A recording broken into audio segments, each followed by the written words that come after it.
A Pole now sits in St. Peter's seat. He is the heir to an apostolic church that is also Roman. Great popes of the 5th century were Roman of the Romans. They saw their spiritual powers as superior to those of the emperor, but they could not and did not imagine a world in which empire had no part.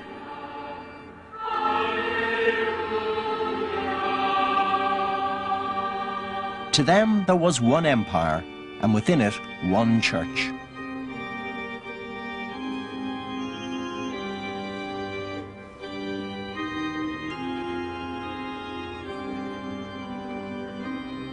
In the year 476 AD, the last emperor of the West was deposed by a Gothic general. Italy became a barbarian kingdom.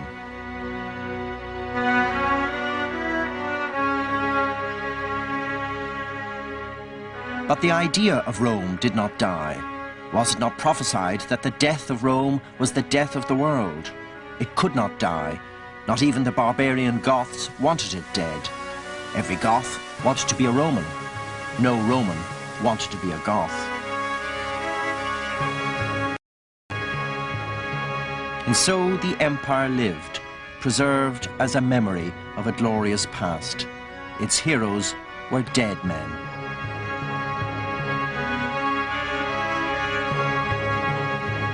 Many of the popes came from senatorial families, the born-to-lead civil servants of empire. Popes would not dare ascend St. Peter's throne without having their election ratified and approved by the emperor. This was the age-old custom. They continued to believe that the secular glory of Rome was part of God's providential ordering of the world. They stuck firm to the old religious doctrines, the truths of Peter about God, the Trinity, and the nature of Christ. Nothing can be changed unless it is handed down. Nothing can be changed. Nothing should be changed. This was still Rome, but it was old Rome. Everything had changed. There was now a new Rome. The political center of the empire was now in the east. The new Rome was Constantinople. By the end of the 5th century, the emperor was making increasing claims to authority over the church. Pope Gelasius, Roman-born, would have none of it. There are two powers by which this world is ruled: the sacred authority of bishops and the royal power. Of these, the responsibility of the bishops carries most weight. This was not the sort of language the emperor was accustomed to hearing. Things got even worse. In the lands of Syria and Egypt, new heresies took root.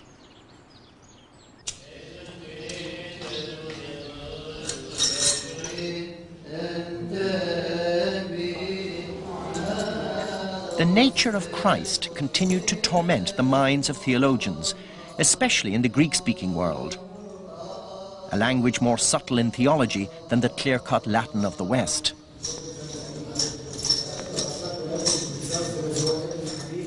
How, they asked, could human nature be united with God, but not absorbed in Christ? Surely the incarnation had produced a unique being. In Christ, they argued, the human and divine were fused in one nature.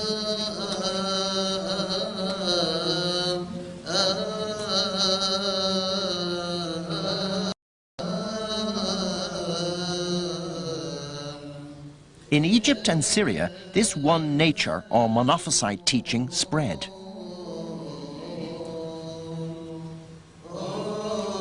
But the Pope in Rome held rigidly to the old beliefs that Christ had two natures, truly human and truly divine. The emperor, based in Constantinople, could not afford to upset these believers of the land of Egypt, then the breadbasket of the empire. When riots broke out, a new pope, Homistas, was summoned to sort out the differences. His response was predictably conservative. Only the beliefs spelled out in Nicaea and Chalcedon were true. And it was Rome, the Apostolic See, that had always preserved the true faith. The split between East and West had shown itself.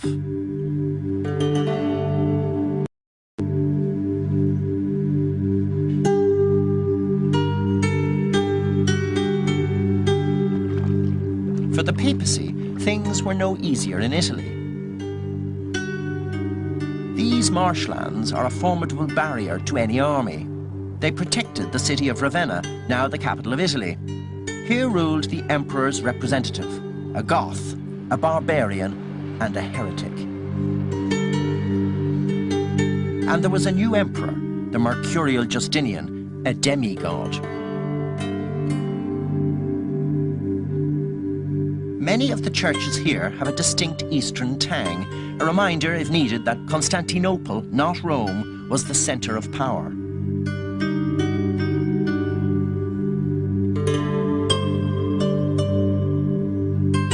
In the hothouse atmosphere of the court of Constantinople, a theology of had evolved, which raised the emperor far above any bishop, even above the Bishop of Rome. In all the churches, everything is imperial. Even the figure of Christ is dressed in the purple robe of emperor. In Ravenna, Justinian's mosaic images survive. The apostles and saints of the church are depicted as Roman senators. This is Christianity on the side of the big battalions. The Emperor Justinian believed that he was God's representative on earth. The position in the Roman Empire was that the Roman Empire and the Christian Church coexisted.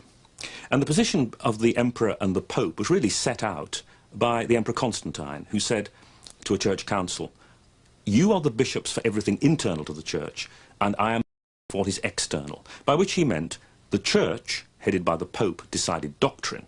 The emperor enforced it, and that had always been the position.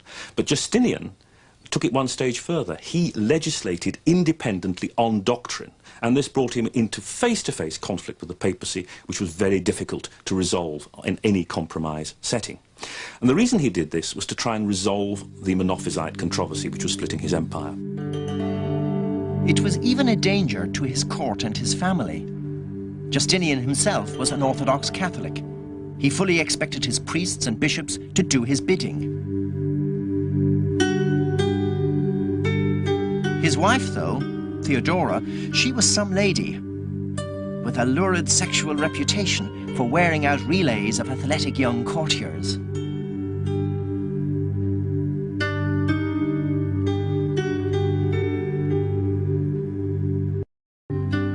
She laid herself open to easy condemnation. But she was far more than a sexual dumb brunette. Theodora was one of the most remarkable women in the ancient world. She started out as a dancer and actress, which is code for prostitute, effectively. She'd been the mistress of the governor of Africa. She'd borne 2 illegitimate children. Justinian fell head over heels in love with her. She was his consort and his right hand. But the crucial thing was she was a Monophysite heretic, and her husband was Orthodox. And so at the very heart of government there was a religious split at a time when these splits were vitally important for the unity of the empire. Throughout Justinian's reign, the Monophysite heresy haunted him. Theodora, even she could not be converted. Another thorn in his side were the heretical Goths. They at least could be answered by the army. For 20 years, the campaign to recover Italy raged. There was no joy at its ending. Justinian left Italy depopulated and impoverished. 1/3 of its population had perished. This was the Italy inherited by Pope Gregory the Great. He faced just as bad a mess in Rome.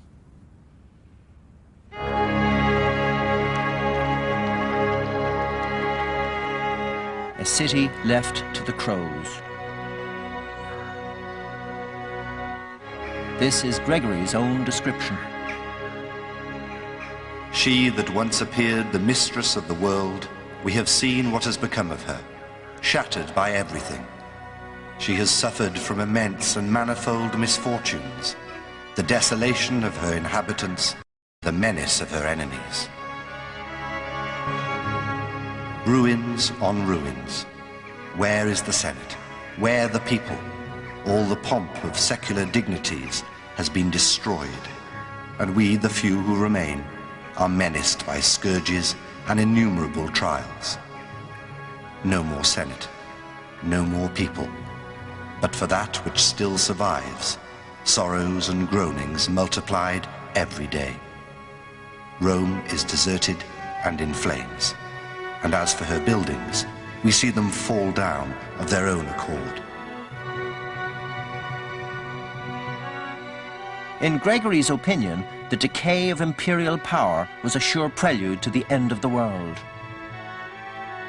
Yet, behind that gloomy vision, there was a lucid, calm, and practical mind. Here was a pope who could work miracles.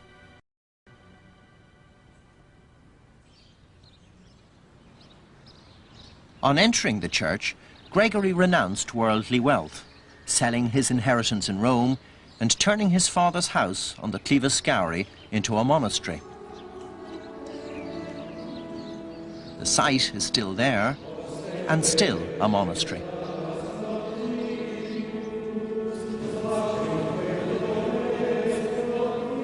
Gregory never wanted to be pope. He preferred the monk's life. A papal legate in the imperial court in Constantinople for 6 years, about the only thing Greek that appealed to him was the Retsina wine.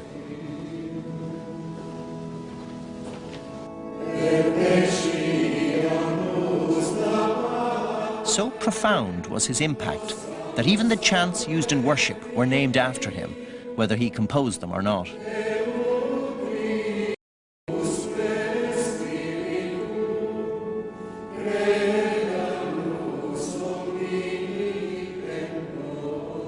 His simple papal chair remains.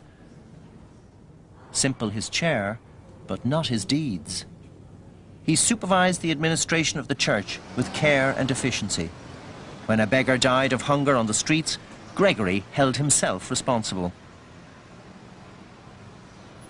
Fittingly, alongside the monastery, a hospice exists. As an abbot ruled the monastery, so Gregory cared for all the needs of the people of Rome. They were his flock. The aqueducts destroyed by war needed repair. Gregory repaired them.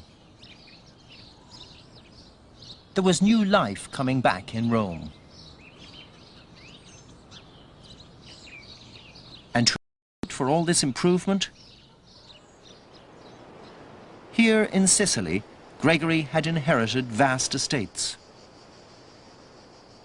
He gave them all to the service of the church. Money was even used for the payment of the emperor's army in Rome. There was no help coming from Constantinople.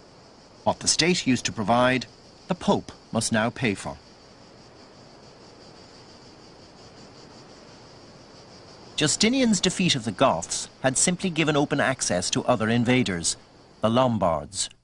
They pushed in and settled in the Italian peninsula. The magnificent church of Monza in northern Italy is tribute to Gregory's diplomatic skills in dealing with these invaders.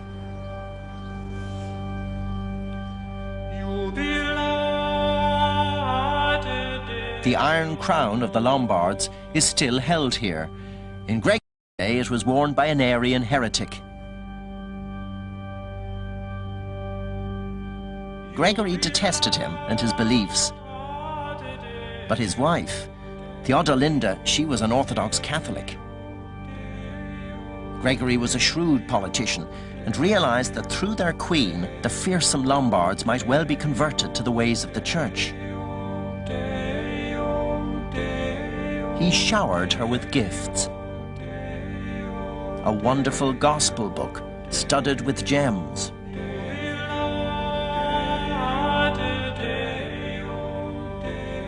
Jewels of all sorts.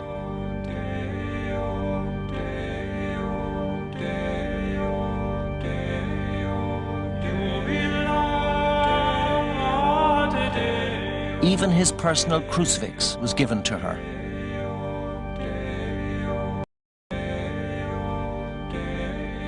A jar containing, it was said, wine from the wedding at Canaan is presented by the bishop.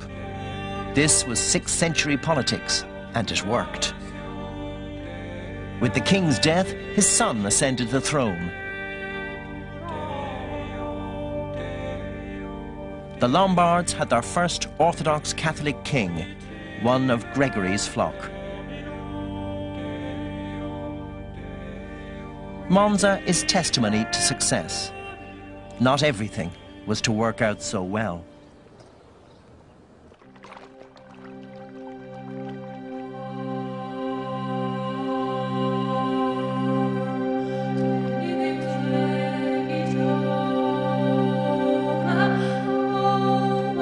The Celtic lands on the western outskirts of Europe.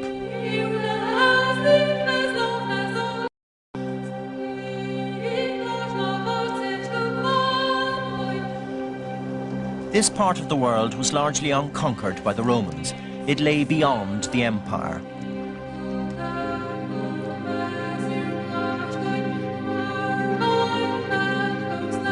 Here were churches over which Pope Gregory had no real influence at all.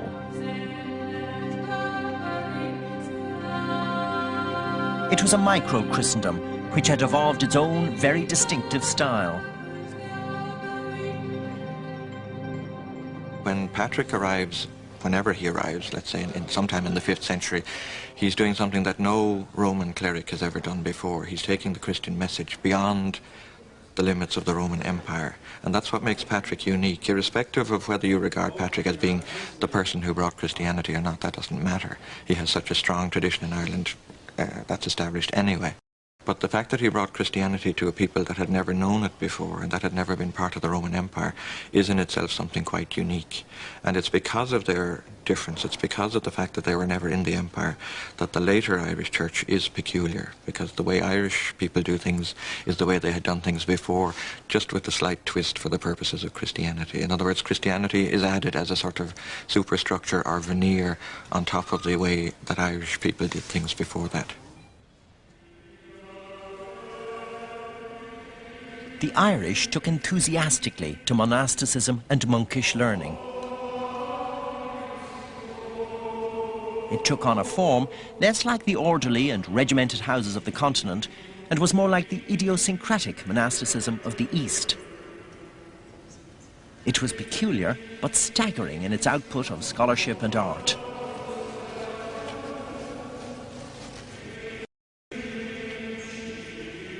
The famous Book of Kells, one of the most outstanding illuminated manuscripts of the world.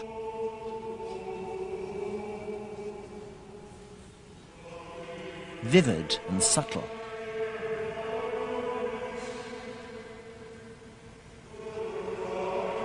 Full of Celtic whirls and patterns, it was far removed from Rome or anything Roman.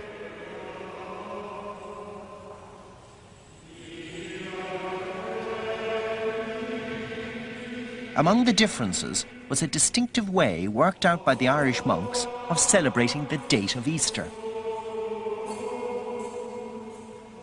In calculating the greatest of all the Christian festivals, Rome and Ireland were at odds. Rome, generally speaking, went nuclear when it heard about the Irish way of doing things. That's to say, we from a very early date, that's to say in terms of Columbanus, he was accused already by about 600 by Frankish bishops of being heretical. He was called to a synod. He was told to come and explain himself. He realized that they were ganging up on him, so to speak, so he beat them to the punch. He took a sort of preemptive strike against them and went directly to Rome. And he wrote the first of his letters, his most famous letter, the first letter to Gregory the Great, or Gregory the First, is addressed precisely to that subject of Easter. But it's a remarkable document because Columbanus more or less lays it on the line to the Pope and says, look, you are recommending this table of yours to us. We have tried it at home. We've looked at this. Our mathematicians have been through it, and it's wrong. It's crazy. It doesn't work. So we're sticking to our table, and if you have any sense, you'll do the same. You'll follow ours. Now, it's a very striking document because it shows a degree of self-sufficiency and confidence which you don't, for example, expect of the Catholic Church in this country nowadays, for example. Unfortunately, we know of no The letter almost certainly arrived in Rome, but either because it was so extraordinarily forthright and so on, either the Pope didn't reply at all or the reply is lost. But we do know that for some years after that the Irish did persist in their ways of calculating Easter according to their Easter table, and the Continentals did it their way. The Irish deference to Peter did not necessarily involve obedience to his successor. Patrick and the other Irish missionaries had envisaged a church organised under the episcopal structure common in the Mediterranean world, but the strongly tribal organisation of Irish society militated against that as well.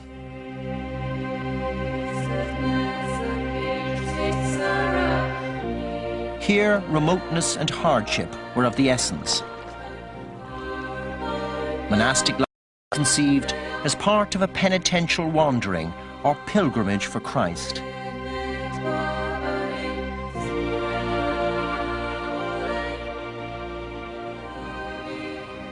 But in England, Gregory was to have better luck. Canterbury Cathedral is witness to his success. He was made aware of the existence of England by seeing English slave boys for sale in the market in Rome, and was very struck by their un-Italian appearance. They didn't have dark hair, they were blonde, they were tall. And he asked who they were, where they came from. He was told that they were Angles, and he made a Latin pun, not angles, but angels. At any rate, we know from his own correspondence that within 2 years before he actually sent missionaries to England, he was trying to buy slave boys, to set them free and to put them into the Roman monasteries to be trained as monks. And that looks as if he was training translators. A planned campaign then, led by Augustine, a rigid, unimaginative man.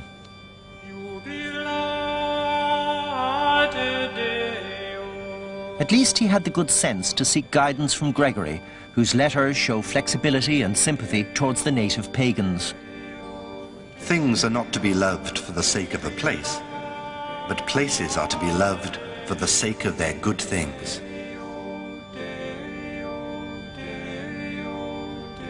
Added to good advice was practical support. More clerics and scholars came from the south. Singers, even the Pope's own choirmaster, was sent to make this a truly Roman church.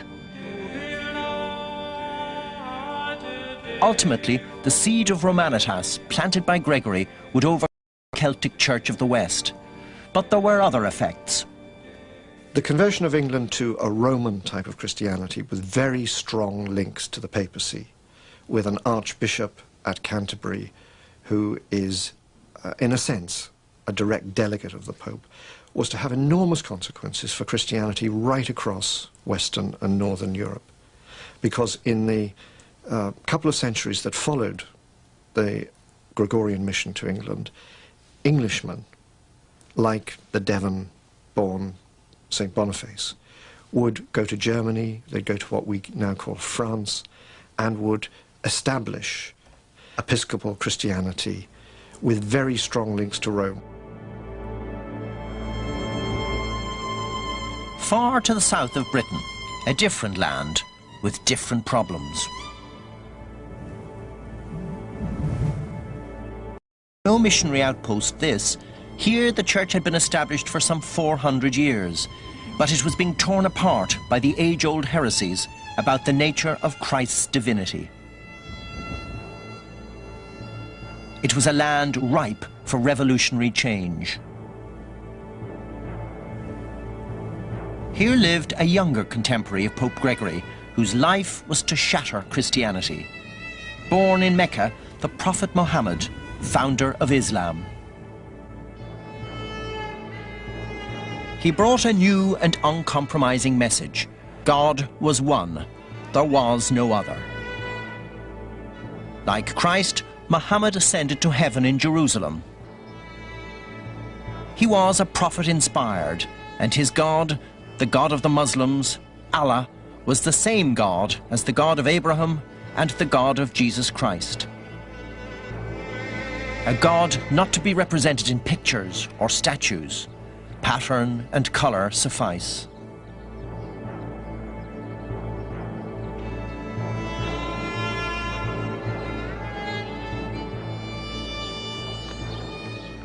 This stark new religion captured the Arab mind. The Christian world seemed powerless before it. Carthage fell. Alexandria fell. Once the greatest centre of Christian learning, its churches were replaced by minarets and mosques.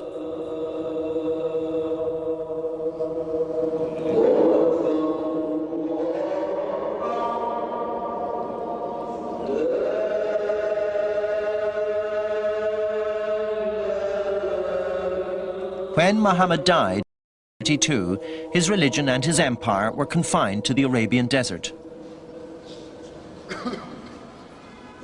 Even there, it was limited to the two cities of Mecca and Medina. In the next 12 years, his followers overwhelmed the Persian Empire and conquered the Byzantine lands of Syria and Egypt. Within 100 years, their conquest covered the whole of the North African coastline and Spain. The Mediterranean had turned into a Muslim lake. Its peoples turned against Christianity and Christians. Of the ancient centres of Christianity, only Rome offered a safe refuge. Greek monks and priests emigrated there in droves. That Greek community still exists in Rome. In the church of Santa Maria in Cosmedin, the Mass is still sung in Greek.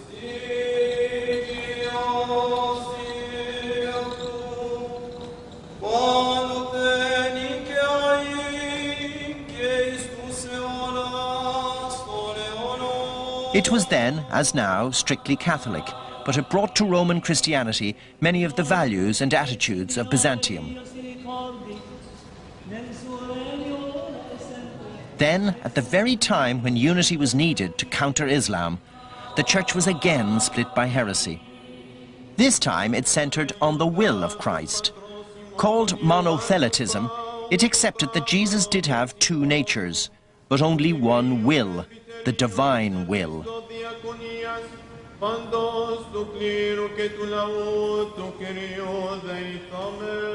The emperor, in the search for unity, took it up with enthusiasm and tried to force it on Rome. One pope, Pope Martin, was made to suffer when he denounced all truck with this new heresy and was called to face the emperor. He had a terrible nightmare voyage. He was racked with gout and dysentery. He was only allowed one bath in 3 months. He was only allowed on shore once. By the time he got to Constantinople, he was unable to stand. But he was put on trial for high treason.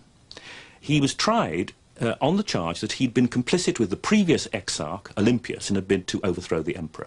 He tried to raise the question of the heresy and was told this was not what he was being tried for at all. It was treason, and he was found guilty. He was then led outside, and in the face of the people and the emperor, he was stripped, flogged, had his head shaved, and was sent to prison, ready to be executed. The Patriarch of Constantinople intervened on his behalf, and the emperor relented, commuted the sentence to exile, and he was sent to the Crimea, where in 655 he died. Died, it has to be said, totally neglected and forgotten, because he'd hoped that Rome would refuse to accept his deposition. Instead, afraid that the emperor might proceed with more harsh measures against them, they accepted the deposition and promptly elected a new pope, an elderly, compliant, conciliatory figure called Eugenius I, who was not going to confront the emperor at all. And Martin, although hailed as a martyr, was really evidence that the emperor could get his own way with the papacy whenever he wanted. East and West were drifting further apart. Ironically, the split was aggravated when, from the 670s, Rome had a series of Greek popes. They were Catholic of the Catholics and added to the Roman tradition a sharper hatred of heresy. Under them, the rift with the East widened.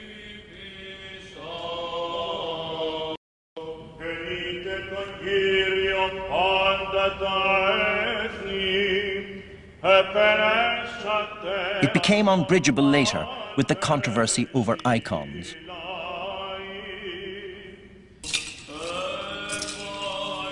As Islam brought one disaster after another, theologians and rulers here in Byzantium became increasingly uneasy about the use of images.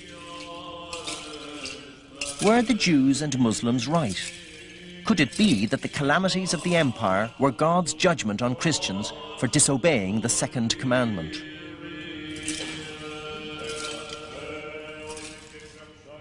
Leo III, who became emperor in 717, came to believe this teaching and launched a vicious campaign against holy pictures. The opening of his campaign coincided with a terrifying volcanic eruption in the Aegean. Clouds of smoke and ash darkened the sky over Constantinople as the first images were broken.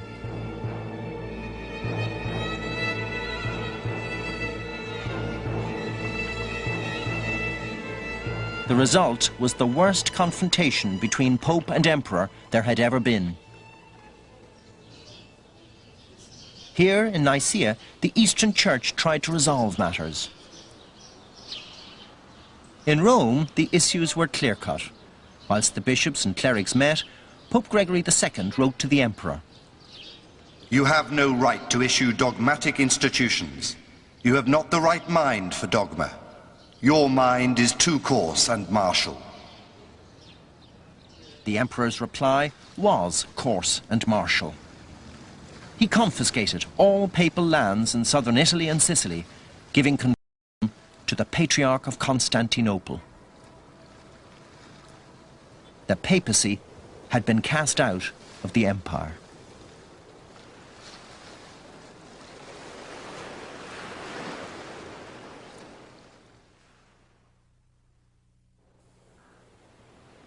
For almost 500 years, the papacy had believed in one church and one empire.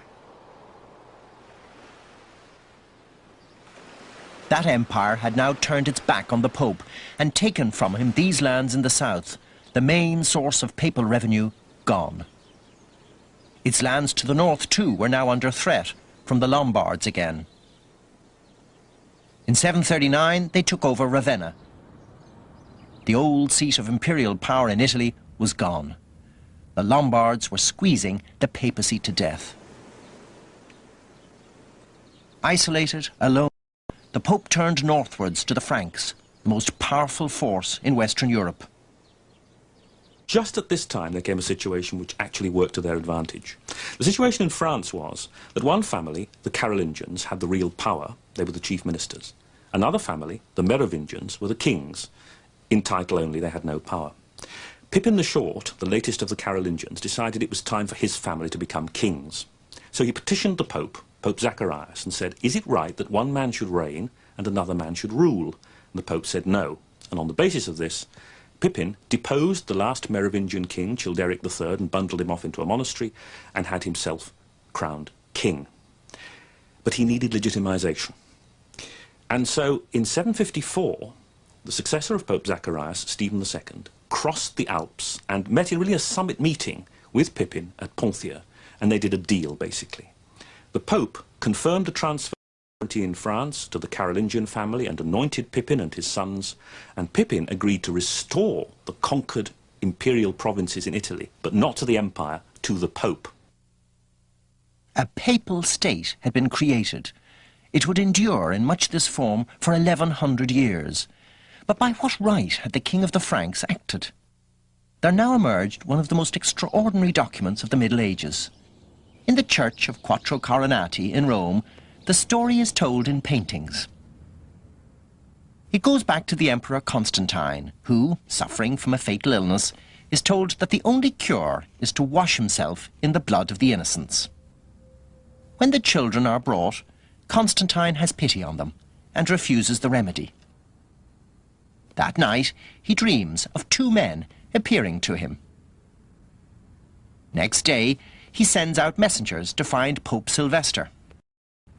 The messengers go out and climb the mountain of Montserrat, where the Pope is living as a hermit. They plead with Pope Sylvester to come down and visit Constantine. Sylvester comes and shows Constantine an icon, Peter and Paul. Constantine recognizes the men of his dreams, and he accepts to become a Christian. Then Constantine is baptized and is cured of his leprosy. In gratitude, he hands over to Pope Sylvester power over the western part of the empire.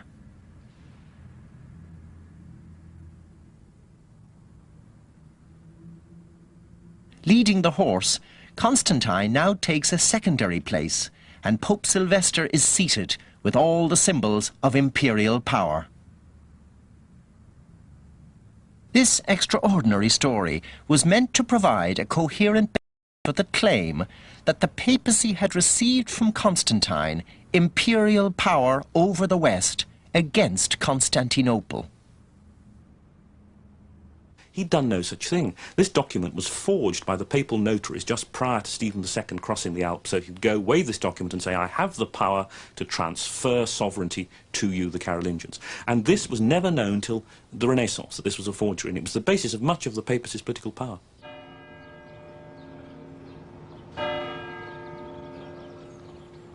This is the Cathedral Church of Aachen, to the French, Aix-la-Chapelle, the capital of the Franks. The throne of their king was here.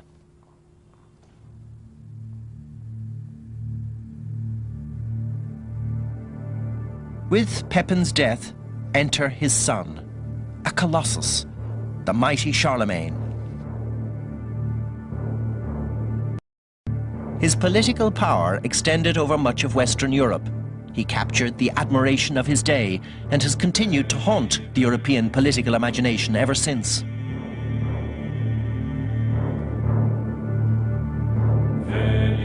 Since the conversion of the warrior King Clovis, the Franks had been Orthodox Catholics, unsullied by Arian heresies. The Church and the papacy held a high place in their minds.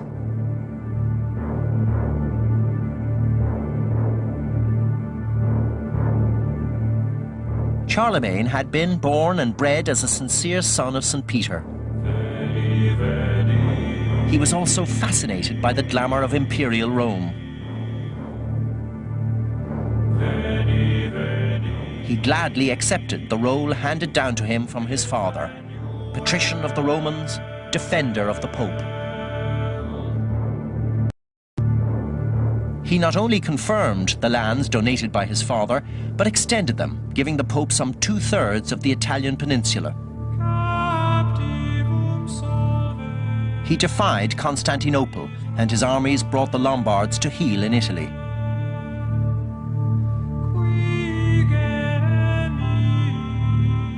The papacy was upbeat, assertive, and, under the King of the Franks, getting richer.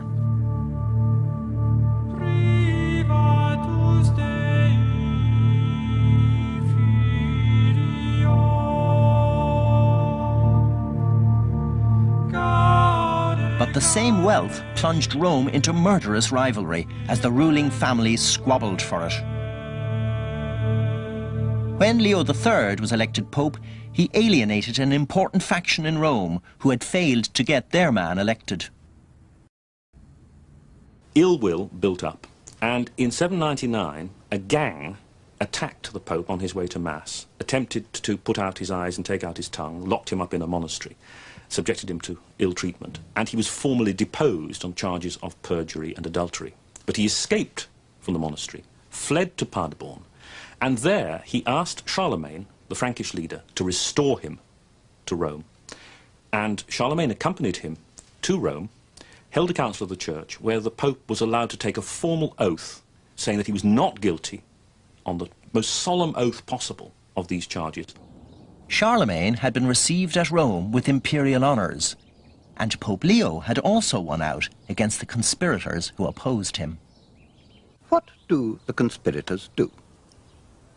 You've tried to attack the Pope. You have attacked the Pope, and you've maimed him.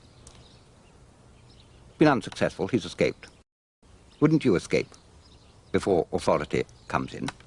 The conspirators waited quite complacently in Rome for Charlemagne to come down. Now, what were they trying to do, these conspirators? members of this oligarchy which Leo has blown aside, bypassed entirely in the administration of Rome. They were not trying to kill him. They were trying to disable him, to create a vacancy, a vacuum rather than a vacancy in the papacy, an inoperative pope who could neither see nor talk. They had failed in their attempt, but Leo then took a remarkable step. On Christmas Day, when Charlemagne attended Mass at St. Peter's, the Pope placed a crown on his head and anointed him as emperor. Charlemagne later declared that his coronation had taken him by surprise and that he would never have agreed to it. It was alleged at the time that he regretted it, and some historians used to think that he regretted it. The latest view is that he actually didn't regret it. He saw it was the logical and obvious thing to do. He saw that it gave him a status which he was now entitled to. And he set about behaving like an emperor, running the West like an emperor, and certainly treating the popes as if he was emperor. So I think the most recent evidence is that it was something that he was expecting and something that he wanted. And for people to say that he didn't want it, he was reluctant and so on, is to paint the picture of a hero who has power thrust upon him and has never really sought it. But whatever the views of Charlemagne, the coronation did focus strongly on the role of the Pope in the matter. It's probable, there's considerable evidence, that Leo III, Bishop of Rome, the senior subject of the Byzantine Empire, thought that imperial power in this vacuum devolved on himself, and that it was his duty to find a layman, a warrior, actually to exercise it. Charles had expected a spontaneous acclamation of his preeminence in Western Europe, a tribute to himself. What Leo did was to crown Charlemagne and then lead him out for the acclamation of the Frankish warriors outside the church. So the constituent act was, as it were, Leo as the father emperor crowning his son to be the executive agent. And Charlemagne recognized this, that he had had, if you like, a fast one pulled on him. His preeminence had been subordinated to that of the Bishop of Rome. Leo celebrated the partnership in these mosaics. Peter gives the pallium to Leo on the left. To Charlemagne, a spear and banner. Pope Leo had restored his power. Charlemagne was the new Constantine, an emperor appointed to protect and extend the faith under the guidance of the Pope. In the tradition of the Franks, there came a time to crown his son as his appointed successor. But Charlemagne was not to be tricked again. Charlemagne ensured that the coronation ceremony took place not in Rome, but in Aachen. His son placed the crown on his own head. For Charlemagne, imperial power came direct from God, not from any priest, not even the successor of Peter.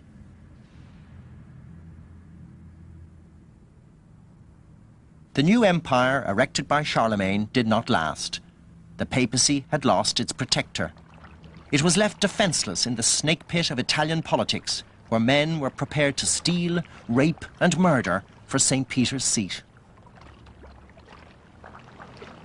Some say that a woman became pope at this time, a Pope Joan. Her disguise was revealed when she gave birth to a son on a papal procession. At least that's the story. Needless to say, she is not recognized in the accepted list of popes. She defies the imagination. So do some of the true stories of the period.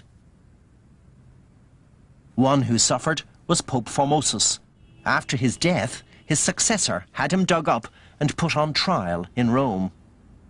A series of charges of corruption, bribery, simony of buying sacred things were levelled against the Pope. The trial went on for several days. He was found guilty. He was stripped of his pontifical vestments. The fingers that he'd used in blessing and ordination were hacked from his corpse, and his body was thrown into the Tiber. The Roman populace, dispirited by the events, turned on Stephen, who was deposed, strangled, and his body thrown to follow Formosus in the Tiber. The papacy became the plaything of rival noble factions in Rome, and for quite a long time was in the personal gift of two ambitious, unscrupulous and immoral women, Theodore and Marozia. The situation is evidenced by the fact, for instance, that Pope John XI, who was made Pope in his 20s, was the illegitimate son of Marozia by Pope Sergius III. Virtually none of them died in their beds. Many of them came to horribly sticky ends.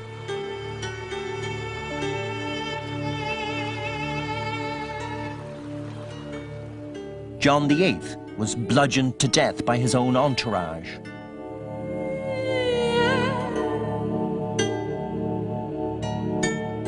Leo V, murdered by his successor.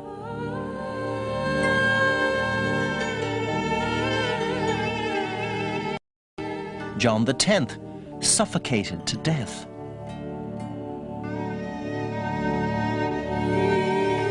Stephen VIII, horribly mutilated.